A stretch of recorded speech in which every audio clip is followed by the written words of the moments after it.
What's up, everyone? It's me, Jason, for this week's Rheeport, VR report.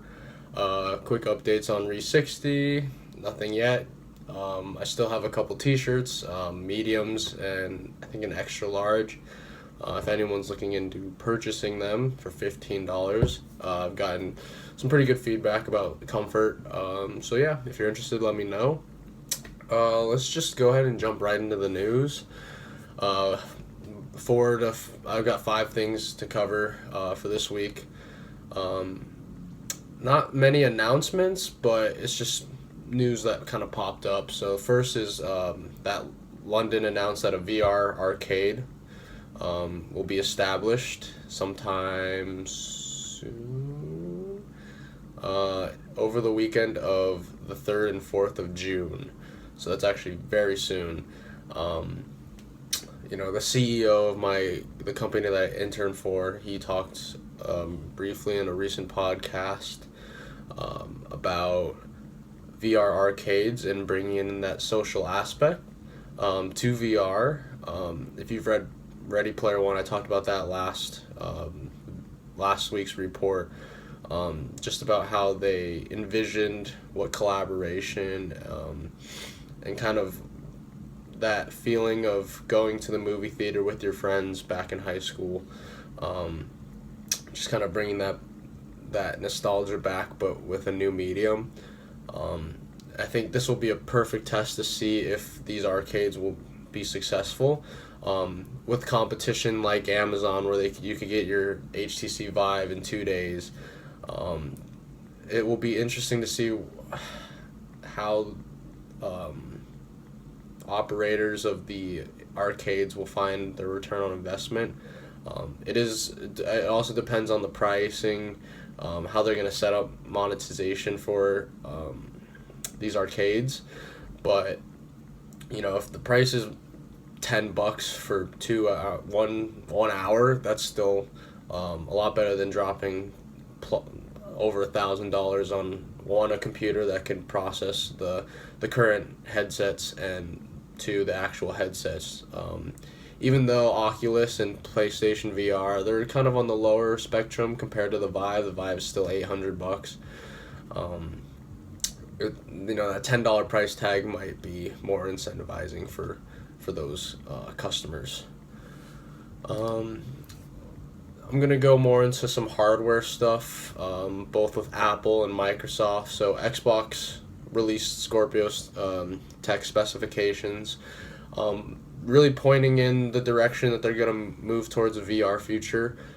They do have the HoloLens out in developers' hands and a couple of presses' hands, but I don't think that integration will be available for the Scorpio just quite yet.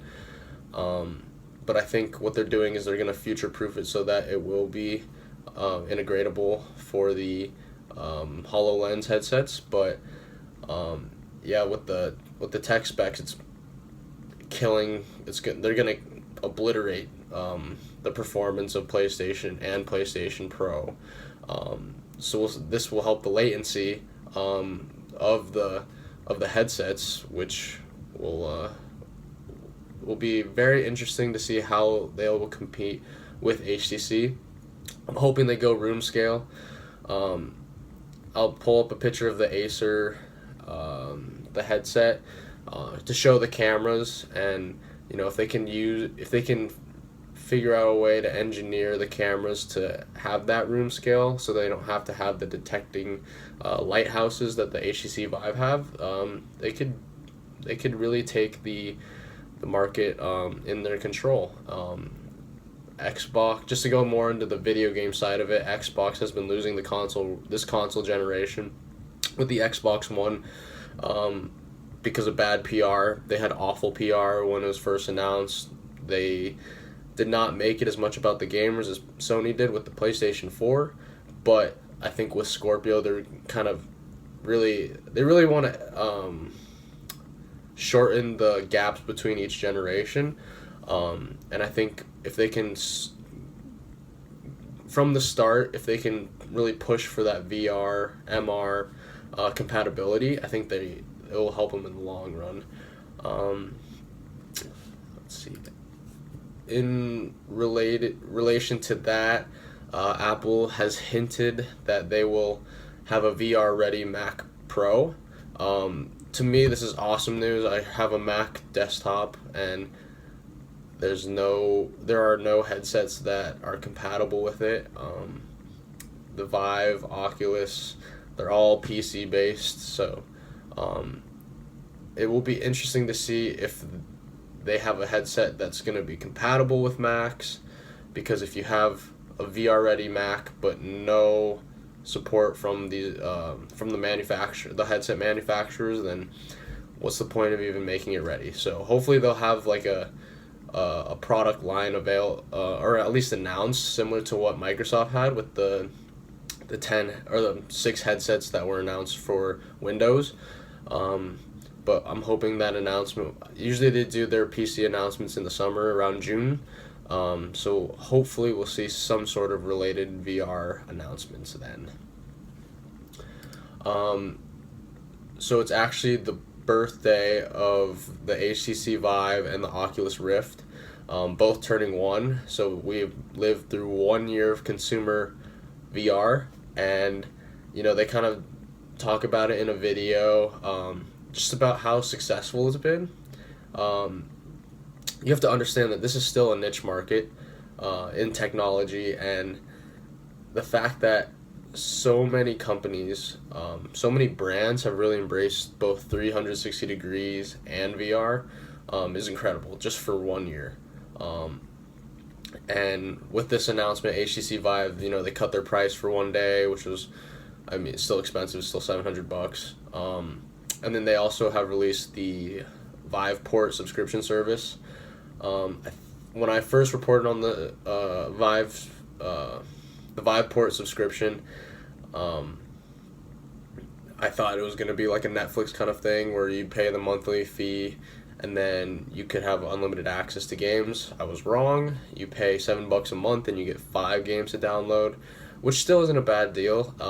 I think they're doing this mainly to protect the content developers, to make sure that they have a chance to really monetize their content. Because if you throw in all this content and only $7 a month, with relatively how little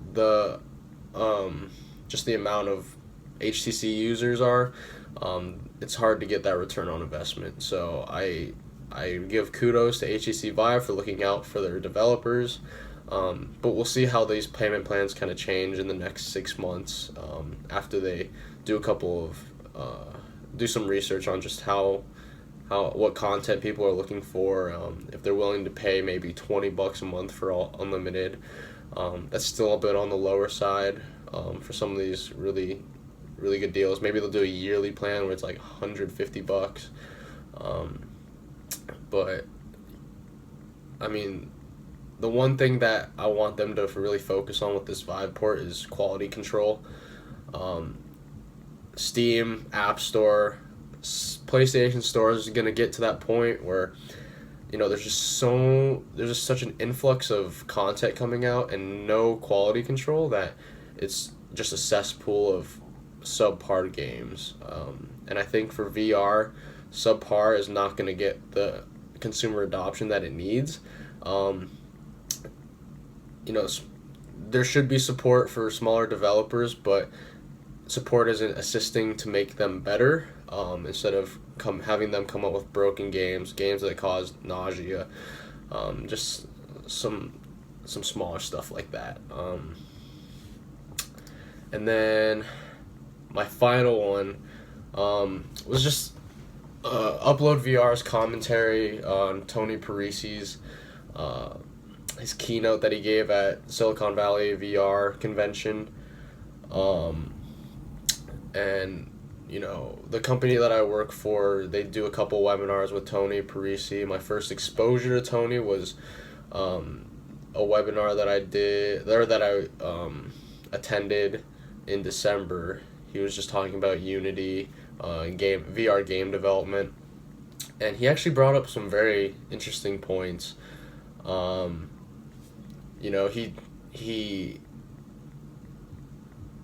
He was able to kind of integrate in the current political issues with fake news.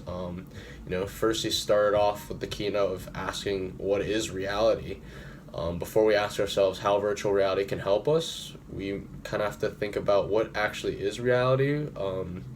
With a world full of fake news, lies that really question the nature of our reality. That's what we need to answer before we can really dive in to say whether or not virtual reality will help us as a society or not. And then what happens if he talks about what if we can jump into a clan and go kill some people? That is okay because they're not real. But even if they were real, they are not us.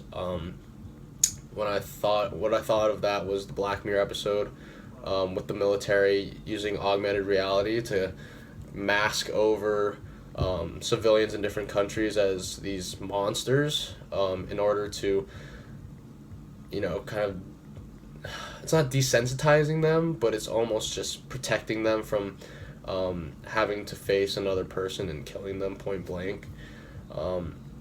So if that's more towards, I think that's the dystopian reality of where augmented and virtual reality could head. And I think, since consumer VR is only 1 year old, more standards will be established. People are going to start trying to find a groove, kind of like, I don't want to say, it's almost like the very first computers. There needs to be standards.